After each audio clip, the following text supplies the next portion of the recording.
সম্প্রতি মিয়ানমারের অভ্যন্তরে বিস্ফোরণের ঘটনায় এখনও থমথমে কক্সবাজারের টেকনাফ সীমান্ত।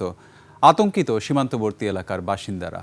এদিকে মাদক সীমান্তের সার্বিক পরিস্থিতি নিয়ে টেকনাফে বিশেষ সভা করেছে প্রশাসন। বিশেষ আইন শৃঙ্খলা সভা অনুষ্ঠিত হয়েছে আজ। টেকনাফ থেকে প্রতিনিধি নুরুল করিম রাসেলের তথ্য ভিডিওতে আরও জানাচ্ছেন মাসুমা লিসা। বুধবার রাত ৯টার পর দফায় দফায় বিস্ফোরণের শব্দে কেঁপে ওঠে টেকনাফের সীমান্ত এলাকা। আতঙ্ক ছড়িয়ে পড়ে বাসিন্দাদের মধ্যে।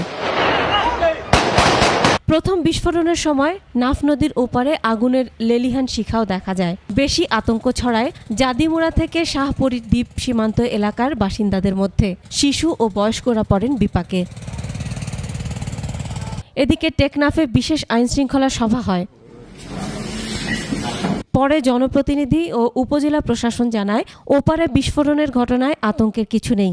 মায়ানমার কি হচ্ছে না হচ্ছে ওখানে ওদের ভিতরের বিষয় নিয়ে আমরা বেশি মাথা কামানোর দরকার নাই।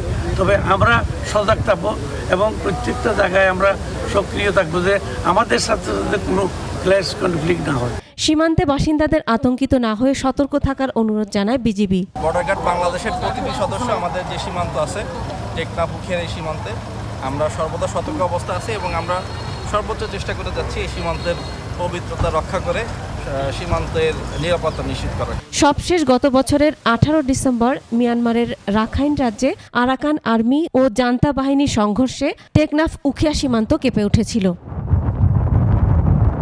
Masuma Lisa, desk report, 21 television.